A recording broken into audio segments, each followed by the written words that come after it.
My name is Steve Zeltzer. I'm with Rescue Pacifica and Pacifica Fight Back. We're in front of the KPFA station here today to call for support against the sale of KPFK in Los Angeles. We believe that it's wrong and that it's basically an effort to destroy Pacifica, not just KPFK, but all of Pacifica.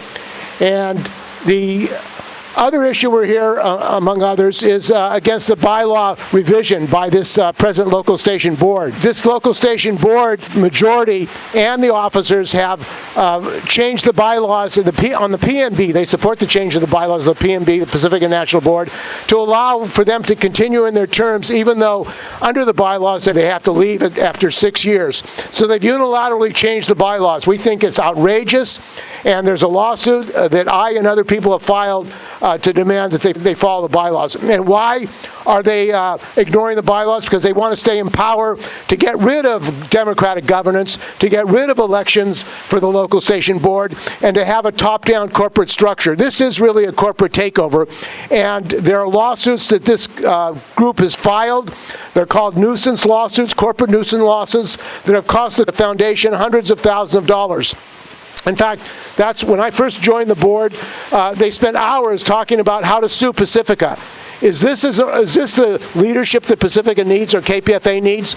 And also, they have supported Vernille, the previous executive director, and testified, and other people will talk about that, why the local station board and officers of the local station board would actually participate in supporting a suit against Pacifica for $300,000. And this is another outrage. $300,000 were snatched from KPFA's bank account because of the malfeasance, really, the malfeasance of this local station board and the officers who want to destroy Pacifica and seize KPFA. They don't want it to be a community radio station run by the community and run by democratic elections. The last point I have to say before we turn over to some other speakers is what we're talking about is defending free speech, because we need to defend whistleblowers like Julian Assange. We need to defend a journalist like Mumia Abu-Jamal, who's facing death. And again, the previous manager, Quincy McCoy, was opposed to that. He said that they're not a political party. In other words, when Frank Sterling, a journalist here, was arrested and under threat of the police, we fought in the Pacifica and KPFA to support Frank Sterling, to demand the dropping of the charges. Any real legitimate leadership of a media or newspaper would do. The leadership here, the manager, and this local station board refused to support Frank Sterling. That's an outrage. It's really an outrage that they would not support a journalist at KPFA, and they said, well, we're not a political party, we don't want to do that. Well, a radio station that says it's a community radio station, that says it's fighting truth to power, why wouldn't they support their own journalist who's threatened by the police because of reporting on the police actions, illegal police actions by the Antioch Police Department? So those are some of the issues. And our next speaker is Lisa Milos, who's a member of the local station board, who will address some of these issues as well. And she was also kicked off the board by this present board majority for speaking out the truth. So welcome, Lisa. I'm a member of the KPFA LSB board. I was kicked off via sham trial in October 29th, and then I was reinstated back by the Pacifica National Board because of a lack of due process. However, I would like to say something.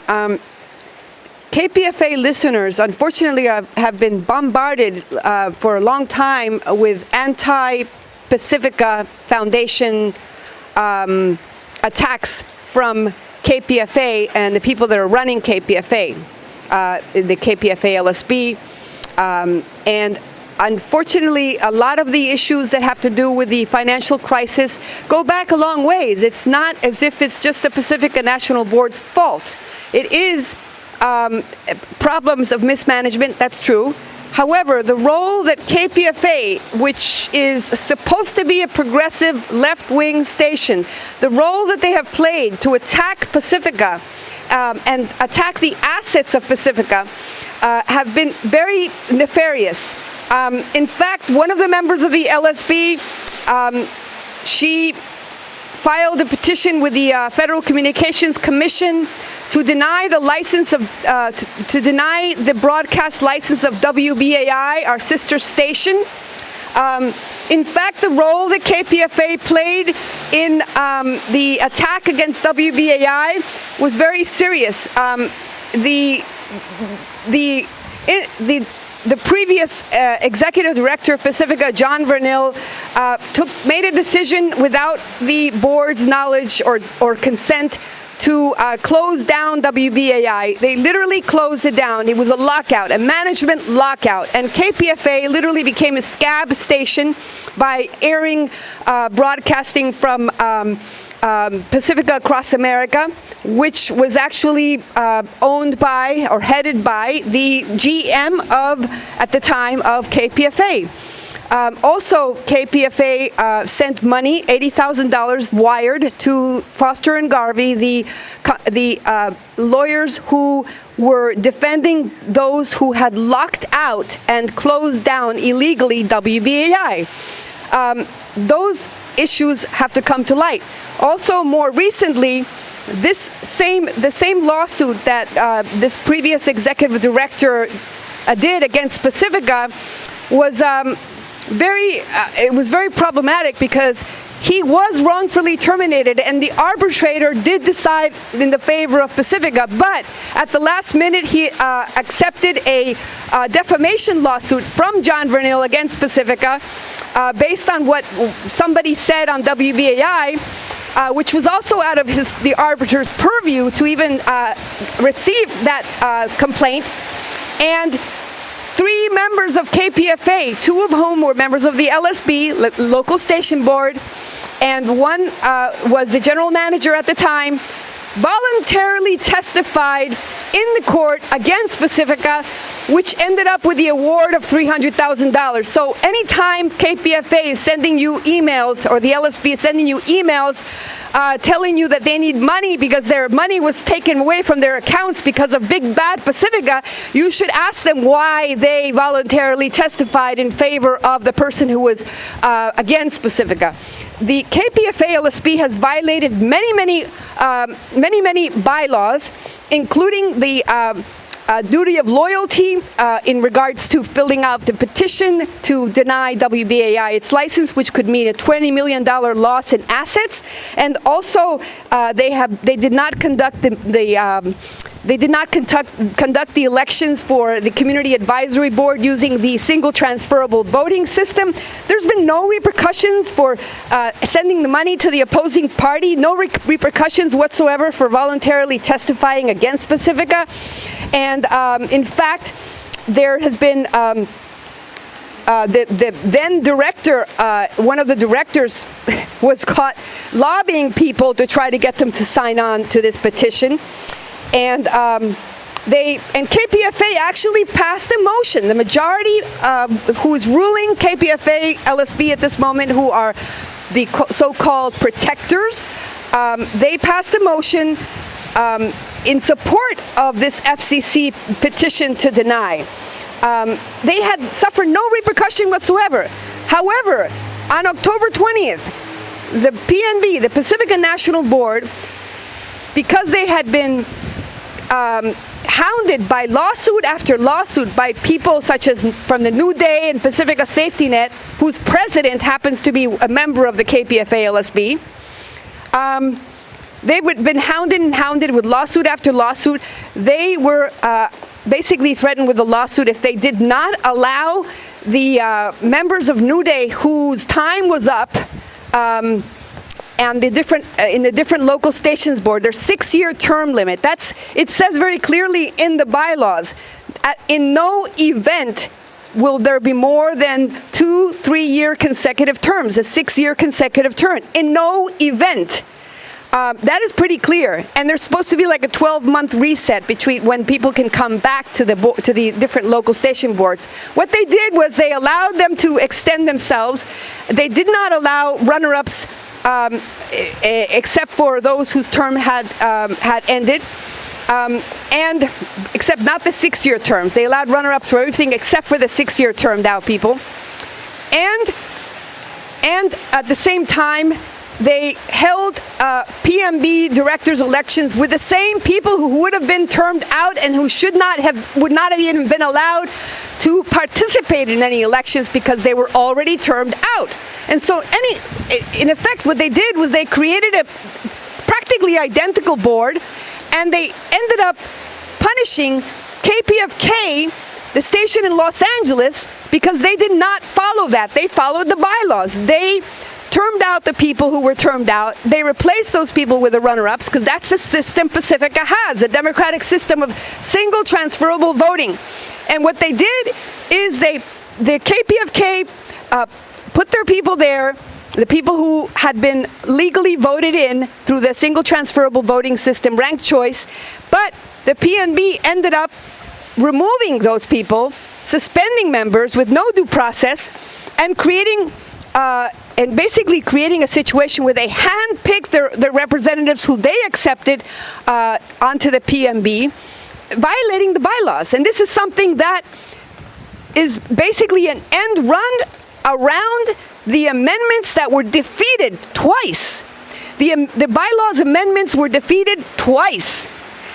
And one of those important aspects of the amendments that New Day and protectors wanted was to create a self-perpetuating and self-designating board. And they wanted to create a smaller board, and they're arguing about problems of democracy and all that kind of stuff. They don't give a shit about democracy.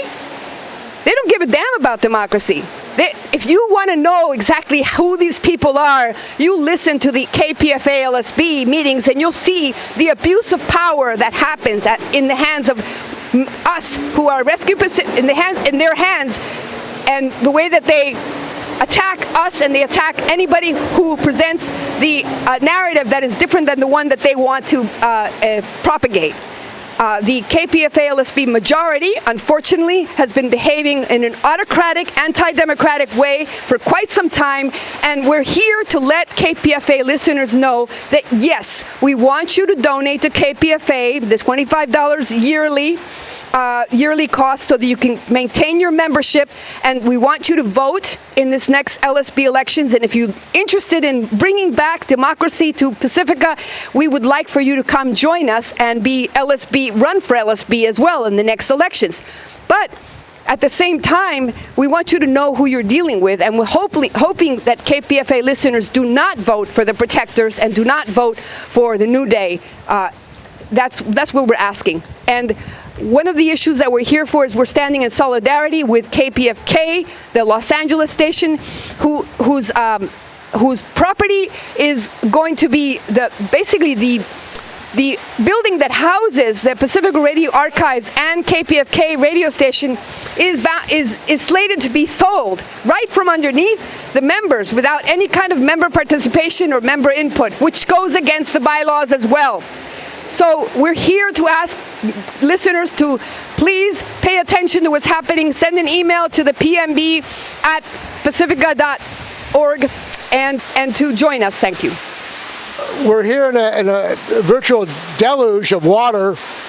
It's a tough situation to be in, but we believe that the supporters of independent radio of Pacifica need to stand up together, and we don't want this voice to be shut down.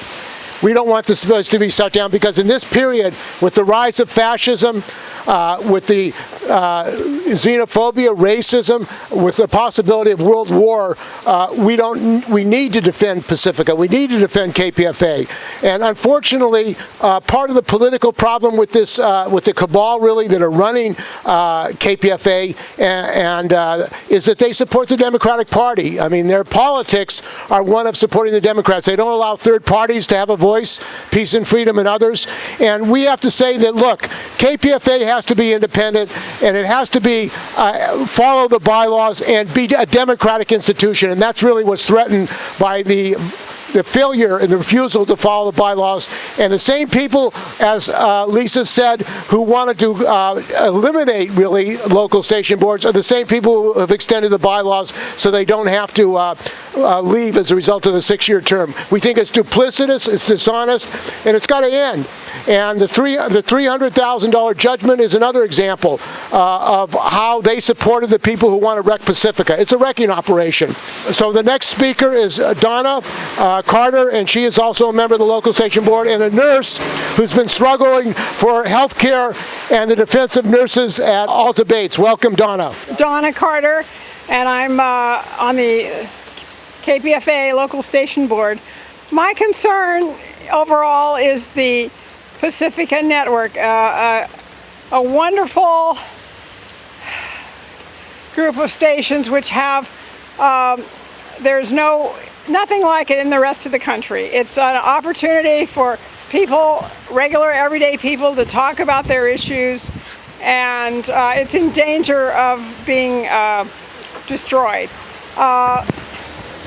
Okay, yeah, so the efforts by the protectors and others on the local station board, as well as now moving into the national realm, has jeopardized the whole network. It's not just KPFA that makes the network, it's all of the stations. And as it's been mentioned before, lawsuits pushed by the protectors and others have come back to demoralize fundraising here at KPFA, and KPFA needs money just like all the stations do. So I would encourage you to support KPFA and be mindful of the kind of situation this whole network faces because of the backbiting and phony lawsuits. Thank you. I'm going to be giving the engineering report.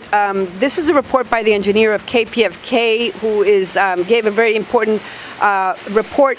He's not taking any sides of anybody. He's just an engineer, and he's giving his professional opinion regarding the building and what needs to be done, and how difficult it would be to find a building like that again at KPFK. So right now, for example, they were told that the facility needs something in the neighborhood of $1 million of repairs, which is not true. It's about $30,000. It has already been retrofitted for earthquake safety, has a good roof, and has no major issues. They currently need 2 new air conditioners and minor plumbing repairs. Like I said, $30K. Now, first of all, the value of the parking lot should add a lot to the property's value. Street parking is $1 per hour, and there's no commercial parking lots nearby, and they should have a facility that provides free parking to staff volunteers. Right now, they require a 24-hour, 365-day access, and so there's very few landlords that provide that.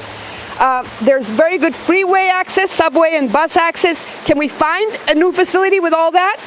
The removal of the rooftop antennas, 3 large satellite antennas, a large tower with several installed antennas, as well as the studio equipment would be a major undertaking. The rooftop equipment, including 2 electrical generators, would require a crane for removal. Any new facility would have to be divided into a master control room, on-air studios, live musical production area, office space, and engineering workshop. In other words, KPFK would need an adequate, reliable electrical service, air conditioning, backup generator services. The loss of this building would mean the loss of KPFK, basically, because it's very doubtful that they will be able to find a place where they would be able to afford. They would be stuck with an incredible amount of rent, and that would mean the end, basically. So it's very important that we take into consideration this issue with how this building is being planned to be sold. It was listed, and there was no decisions put forth to the members, and the bylaws requires that the members take part in the decision of substantial property, and this is a substantial property. Hands off, KPFK. Hands off, KPFA. Hands off, KPFK. Stop the sale. Stop the sale now. Stop the sale now. Stop the sale now. Stop the sale now.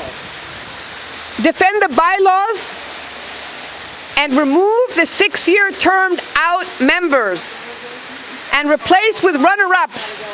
Remove the 6-year termed out members and replace with runner-ups. The bylaws have to be defended. Those are the bylaws that our members voted and they won because the staff voted against it. This argument that they have continued to make that the bylaws passed because the listeners passed it, no. In order for the bylaws to have been passed, it should have passed between both classes of members, the staff as well as the listeners. And in Pacifica, the majority of the programming is carried out by unpaid staff, but they have a vote. Unfortunately, with the new bylaws that they wanted to create, they were taking away the representation of the staff 40-1. They were going to be reducing staff voices. Is that the kind of progressive station that you want? Well, they're doing an end run about this by actually extending the term limits, which goes against the bylaws. That's an end run around the amendments that were voted down. So we're asking them to respect this, and that's the reason why we signed on to a lawsuit regarding this. That is the issue for us. We're not trying to take money away from Pacifica or weaken Pacifica. On the contrary, the ones who've been doing that have been the protectors who support these lawsuits, the New Day and Pacifica Safety Net, who has been doing lawsuit after lawsuit to try to impose the amendments, the bylaws amendments, and trying to literally put Pacifica into receivership, into bankruptcy. And they've already made Pacifica spend almost $500,000 in legal fees alone regarding this. We are only asking that they remedy the problem that they created by removing the 6-year termed out people, respecting the bylaws, and replacing them with the runner-ups. That's the remedy we want. And we don't want them to sacrifice KPFK, and we want the people who were removed from KPFK LSB to be placed back, because they were following the bylaws. They should not have been removed to begin with. The last point that we'd like to make is about the counsel at Pacifica, this guy Arthur Schwartz. And this guy says he's representing Pacifica, and he did support WBAI against the closure, but now he's for selling off KPFK. So James Sagerton, who's on the Pacifica National Board, Jim Dingman, they should have learned from the takeover of WBAI that this cabal, really, that are running KPFA will sell them off too and shut down WBAI. So our fight to defend KPFK is also a fight to defend the other stations. We need this national network. We need a station in New York. We need a station in Los Angeles. So they're making short-end decisions. They haven't learned from the takeover of WBAI, actually. And Arthur Schwartz is owed $150,000 by Pacifica, and I'm sure that the sale of the building in Los Angeles, he wants his $150,000, which is really a question. That this building is in part being sold to pay off a lawyer who actually is urging them to sell the building. I think it's duplicitous, dishonest, and I think there was a rally today in front of Arthur Schwartz's office in New York to demand that he oppose this, that he oppose the sale, and also there was an action at WBAI and in KPFK in Los Angeles today. We're going to expand this. This is the beginning of a national campaign to educate the listeners, to build solidarity of all the stations and all the affiliates that we need to defend Pacifica National Network. We need to strengthen it. We need to do multimedia. We have to have video. We have to have live broadcasts. Rallies and actions taking place around the world and in this country should be live on Pacifica. And we have to build our audience. If we start covering the real struggles in this country, we will get a listenership. We will get the kind of support that we need from the public and the activists and the people who need Pacifica. So thank you, brothers and sisters, for joining us. And we will continue this struggle to defend Pacifica, stop the sale of KPFK, and put it back in the hands of the people who really built Pacifica. Thank you, brothers and sisters.